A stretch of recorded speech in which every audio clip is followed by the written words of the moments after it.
Hi everyone, Merrin here from the Travel Story Connection, your online and mobile travel agency based here in Brisbane, Australia. However, wherever you are in the world, please don't hesitate to contact me if you need any travel arrangements done, because I'm here for everyone. So, I have put together a video. Now it is a training video and it does run 20 to 25 minutes. So it's a little bit lengthy, but it is designed for the beginner traveler or those that are a little bit uncertain about traveling and feeling a little nervous. So for all you seasoned travelers out there, it's probably not for you, but for all of those beginner travelers, I just want to guide you through the process of traveling internationally through an international airport, and it also does apply to cruise terminals as well, although I have specifically catered this towards airlines, but the process for cruises is very, very similar. So if you are cruising, same thing basically. So what I'm going to do is just guide you right from the start, from arriving at the airport, right through from check-in, security, immigration, duty-free, finding your boarding gate, and transfers and stopovers if you've got a stopover location in between your departure and your arrival of your destination, what to do there, and also arriving at your destination. The process is to go through there of getting off the plane and just going through immigration, baggage claim, also customs, and then out into the arrival hall, and just give you an idea on some of the facilities that are available in the arrival hall that might make entering your destination that little bit easier. What is available for you there, how to get to your hotel destination if you haven't got pre-arranged transport, so a little bit of guidance on booking a cab, whether it be prepaid cab or outside of the premises, also catching trains and buses. Most airports have that facility as well. So I'm just going to walk you through those processes, and hopefully it'll just make the whole experience so much more delightful for you next time you travel. So aimed at the beginner and the uncertain traveler. So I hope to connect with you all in the near future for your next travel experience, wherever that may be. And so I'd just like to say happy travels.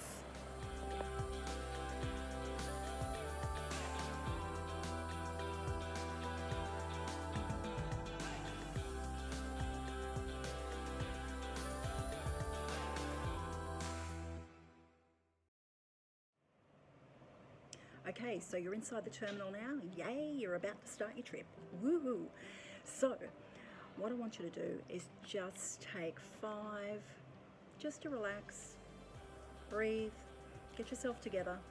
And this is where it's a good time to get together your passport, your ticket, if you've got a printed out copy of a ticket. If not, your phone is quite acceptable as well these days, everywhere throughout the world. Mobile phone tickets are fine. You don't have to have a printout, although I usually do, just in case anything happens to my phone, so that I've got a printout available. And what I would suggest here now also is just access, if you do have a return ticket, because occasionally they do ask at check-in for your details of your return. Now, you may not have booked a return ticket, you may only have an onward ticket to somewhere, which is fine as well. However, if you do have a return ticket back into Australia or wherever you are in the world, just have that available so that you can show them in case they ask. So, get all your bits together and we're ready to go to check-in.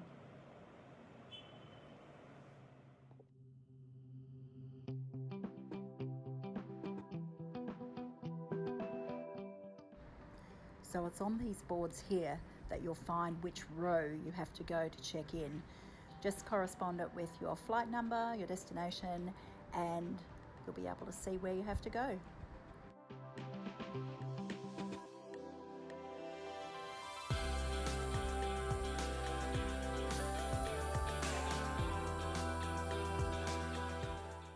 These are the row numbers that you need to go to. They're either numbered or lettered.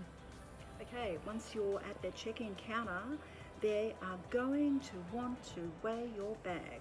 So you're going to have to lift it up onto the weigh belt, and it needs to be within the airline constraint. All airlines have a different weight constraints, so just check that on your ticket before you arrive and make sure that your bag does not exceed those limits, or else you'll be given an excess fee, which can work into hundreds of dollars sometimes if you're way over limit. They charge per kilo.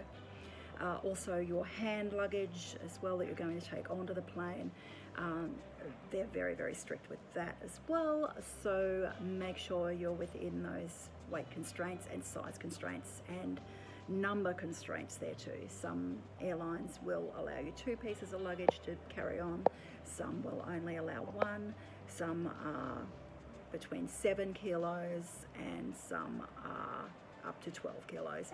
Just depends. I've experienced all of the above, and it depends what cabin class you're flying as well. So make sure that you're within those constraints, or you will get a very rude shock when you get charged a large fee.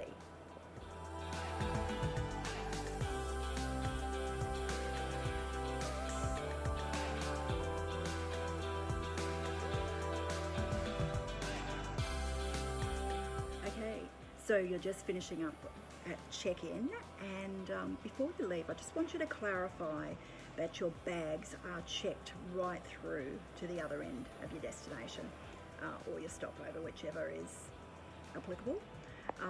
In some cases, if you're traveling multiple different carriers, multiple airlines, you may have to collect your bags at certain points of the trip and recheck them in, but that is fairly rare. But just do clarify this at check-in, just to make sure that your bags are going to be at your destination when you arrive. So with that said, make sure also that you have your boarding pass, and they have put the corresponding ticket sticker onto the back of that boarding pass, or onto another little slip, which indicates the number that is on your actual checked bags, so that in the misfortune that your bags do go missing, which hopefully won't happen to you, but you do have that paper trail. So keep those safe, keep your boarding pass safe, because without that boarding pass you're not going anywhere. So keep that safe with your passport and move on to security.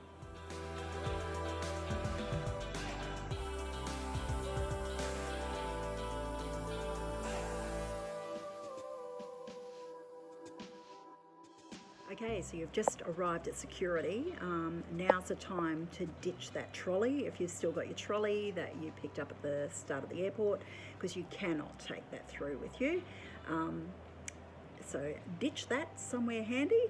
And also, speaking about ditching, if you've got any water or open bottles of drink, whether it be juice or Coke or whatever, and possibly food, ditch that now, because it depends which airport you're going through and which country.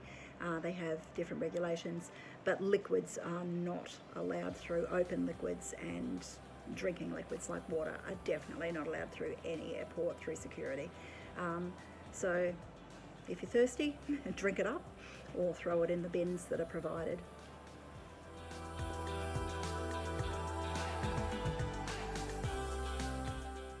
At this point of time, you need to remove your belt, your shoes, your hats, your cardigans, your scarves, anything that's covering your normal clothes, as well as heavy jewellery, and any liquids that you have must be in a clear plastic bag in containers no greater than 100 mils. You need to put your laptop, any electronics, and anything else, your handbags, all up onto the belt at this time to be scanned. At this point of time, you'll need to go into the body scanner. It just does a scan to make sure that you don't have any weapons on your body. Some countries, they do a pat down as well. Okay, so you've been through the body scanner and all of your belongings are going through the security scanner at the moment. They will come out on the other side of the body scanner area where you should be standing right now. And at this point of time, hopefully your bags will be okay just to take and go. Occasionally they will detect something in the bag that they can't recognize, and they will get you to open the bag and just have a look. Occasionally also, like I did last time, completely forgot my fingernail scissors were in there. They do confiscate anything, so if you've got scissors or tweezers or a crochet hook, if you're a crocheter, something like that, that is a sharp implement that may imply injury on the plane, possible of injury, they will confiscate that. So just make sure that you do leave all of those things in your checked baggage, like scissors and tweezers, anything that might be a little bit dangerous. So from there, collect your bags and we can move on to immigration.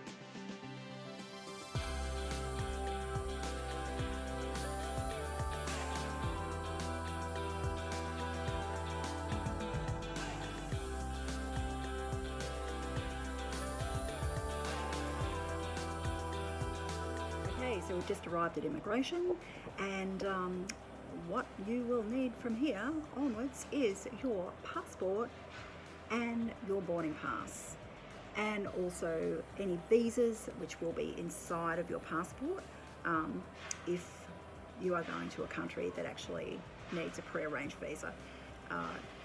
A lot of countries these days do the visa on arrival.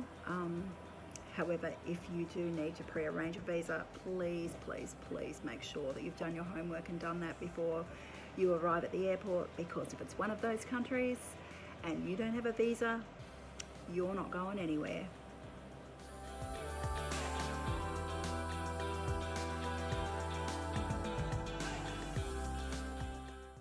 Don't panic when you see so many people at immigration. They get through them super fast.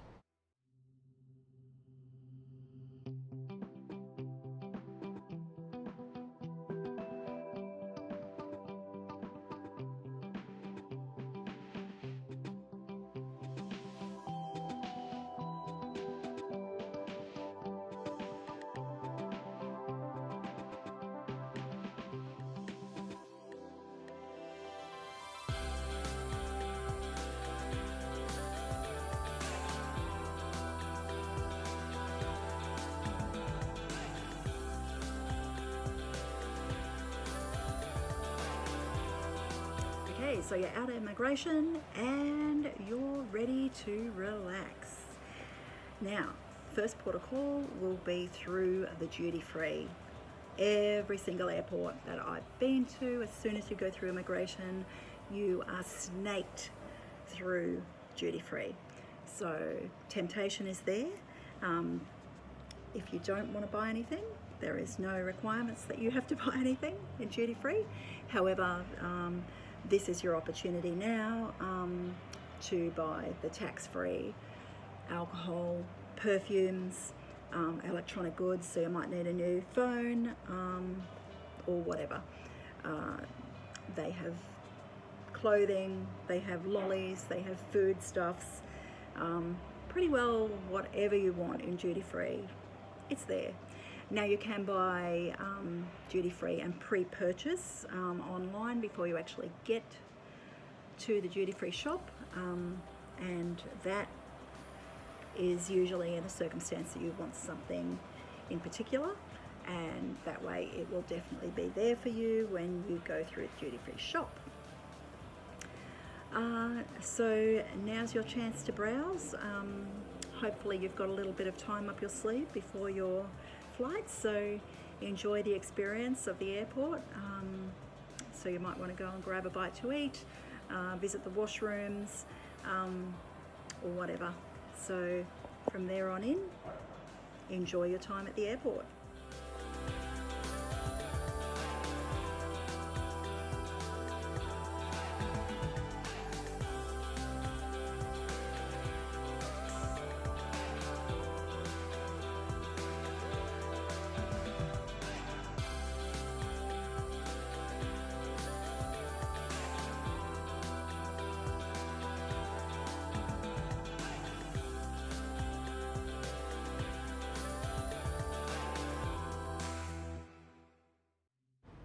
So to purchase something from duty free, you need to present your passport as well as your boarding pass, and then you'll pay for it.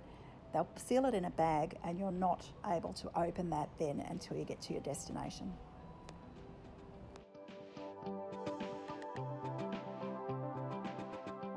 So you've been out into the boarding area for a little time now. Time to navigate your way to your boarding gate.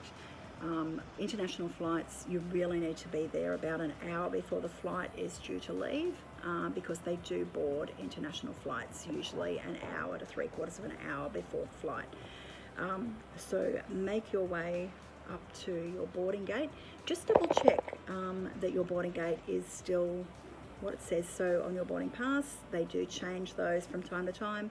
So find a little electronic display screen around the place, correlate your flight number, and just clarify that the boarding gate is where you have to be. So that is very important, or you might miss your flight. So make your way to your boarding gate. Many airports these days have travelators to help us get around the busy airports. And if you do have business class lounge access, don't be too late finding your gate by having that one last champagne, because you may just miss your flight. There are many options to eat at the airport as well, lots of restaurants and casual cafes.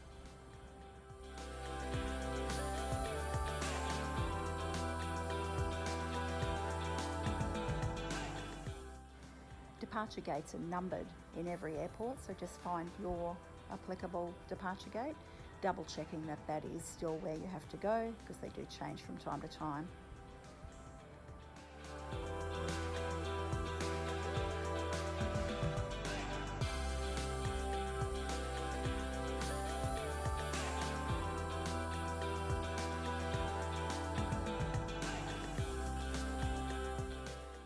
The staff will announce when your flight is ready to board. Your booking class will be announced, and just follow instruction and board when asked to. Don't get up too early.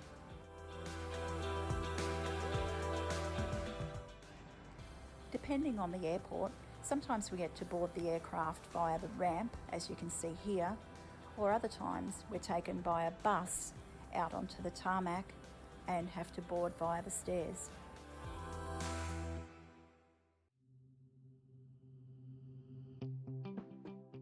Be considerate when you're putting your hand luggage up into the cabin space. Everybody wants to get seated as quick as possible, so just be considerate.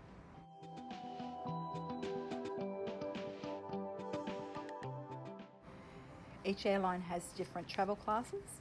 Here you can see economy, so lots of seats packed in with very little legroom or space to move, opposed to business class, which does have a lot more space, as you can see here.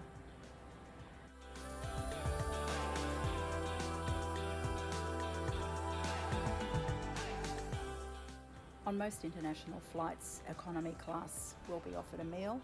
However, business class is always offered a meal.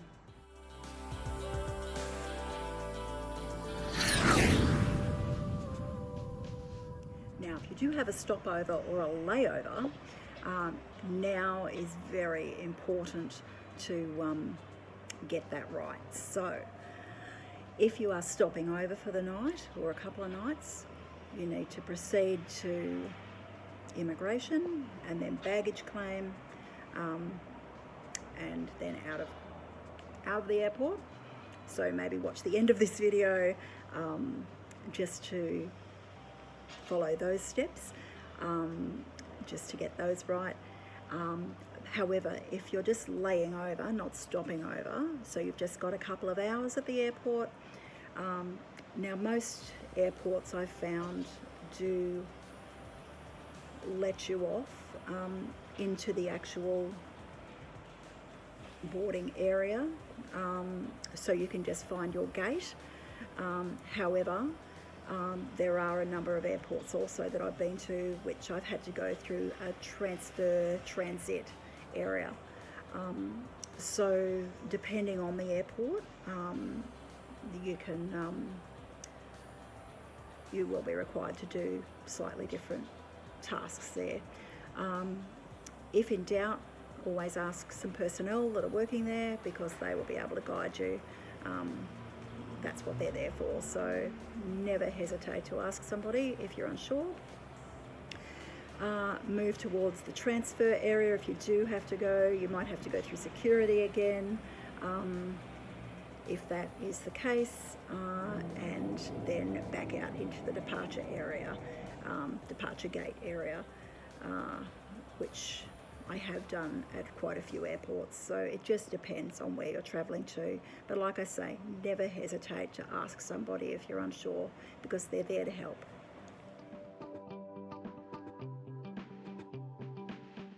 It's important to know whether your connecting flight is going from the same terminal or not. Some airports actually have separate terminals, and you may need to catch a bus or a train or even a cab in some cases to the adjoining terminal.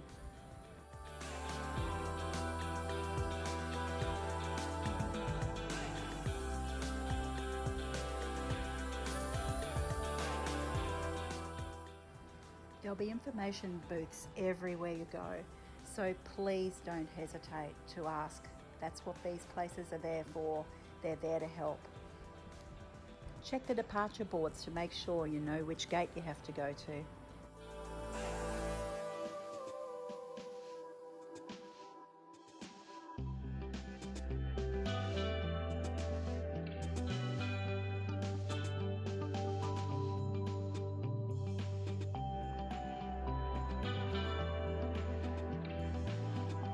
Okay, so you've arrived at your destination, yay!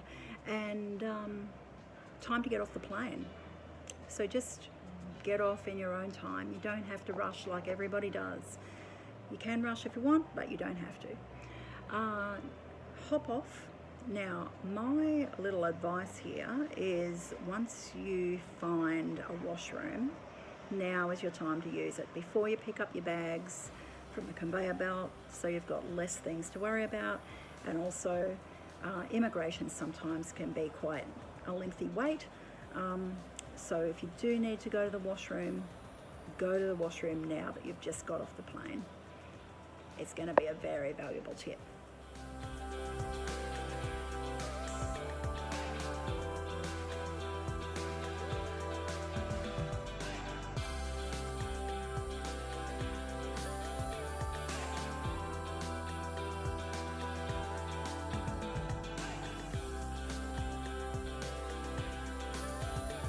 So now you're headed to immigration. So proceed, follow the signs. You may have been given an immigration card to fill out on the plane. Sometimes they do, sometimes they don't. If an immigration card is required, which is not required in all countries, but is required in some, you may find them just outside immigration with some pens. So you feel free to fill those out then, or you can stand in line and fill them out whichever suits you. If there's a huge line, sometimes I just grab one and fill it out in the line just to save a little bit of time. Immigration, sometimes the lines can look really daunting and quite large. However, they get through the hordes so quickly. So don't be too worried about that. And just head through immigration, answer any questions that they might ask. They'll need to see your passport, of course, and probably your boarding pass. And so just answer any questions that they might ask truthfully, and hopefully you'll be out of there in next to no time.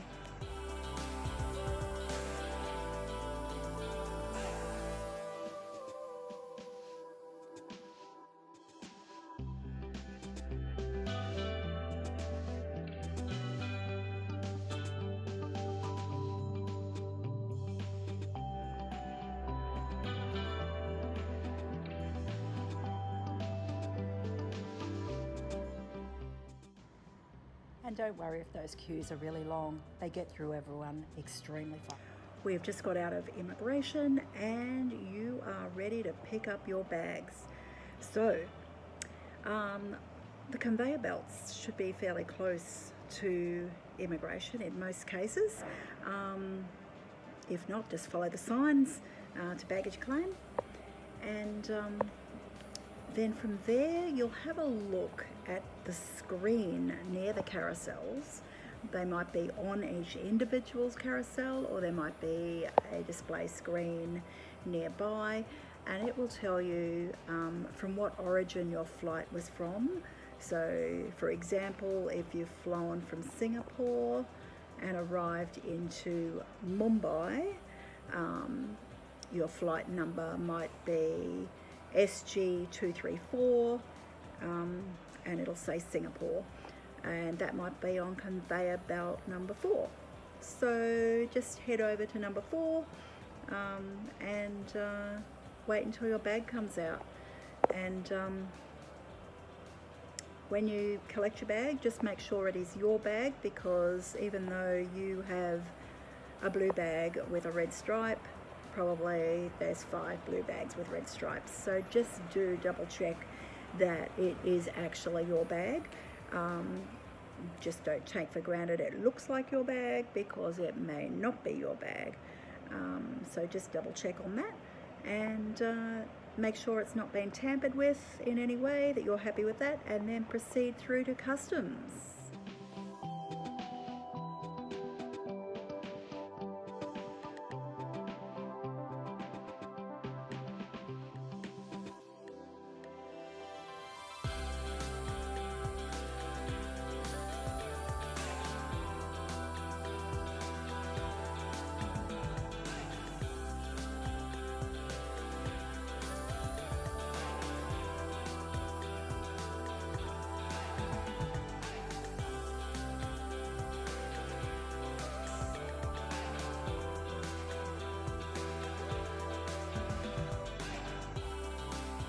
So you've just arrived into customs, and just depending on whether you have anything to declare or not to declare will depend which line you go through.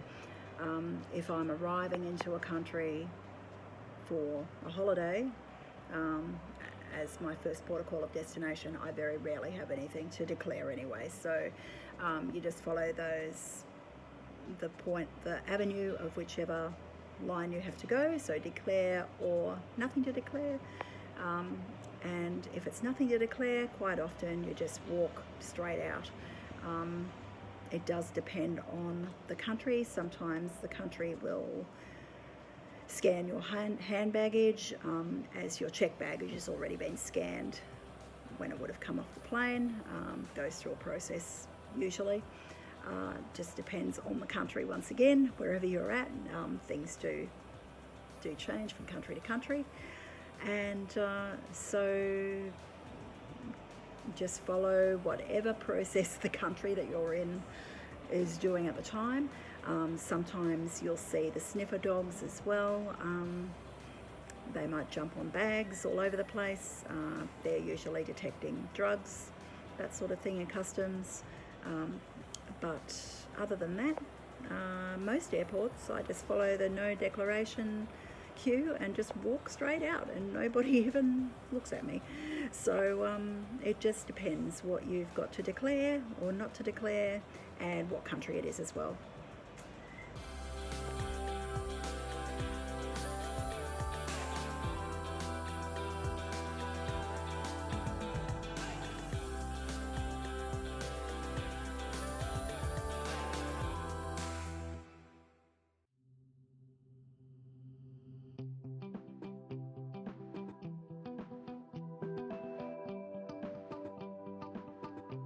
Okay, so you've just got out of customs and you're now in the arrival hall, and you'll probably see a lot of shops around the place. Here's a spot if you want to buy a SIM card.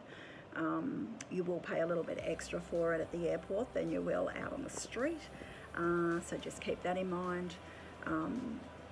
Also, you might want to do currency exchange, which there will be plenty of booths and kiosks there that you can do that. The exchange rate will be a lot lower at the airport than it would be out on the street as well, so depending on whether you want currency there. And then there are ATM machines in the arrival halls as well, which always have a better rate than the actual currency exchange booths at the airport. So whatever is the right thing for you to do. At this point, for me personally, I usually just go to an ATM and withdraw X amount of cash, and that'll see me for the first day or so, and then figure out what I'm going to do once I'm out on the street. But that's just me personally. Traveller's checks aren't particularly the right thing to do anymore. They're still available, but limited availability to cash those in various places around the world, so maybe something to avoid. Traveller's checks, they're a little bit old school. Just, yeah, always make sure that you take a little bit of spare cash with you, and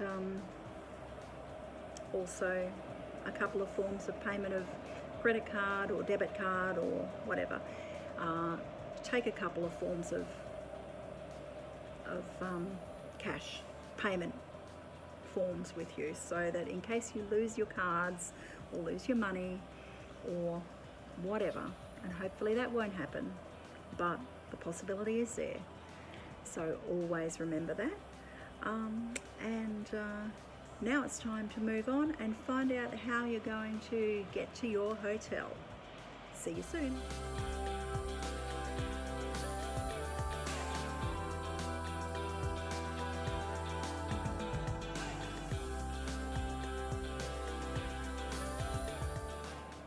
Okay, so you're ready to hit the road at your destination. So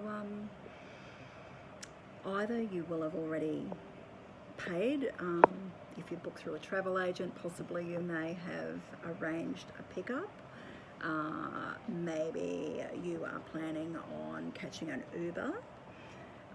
Maybe you are planning on getting a cab.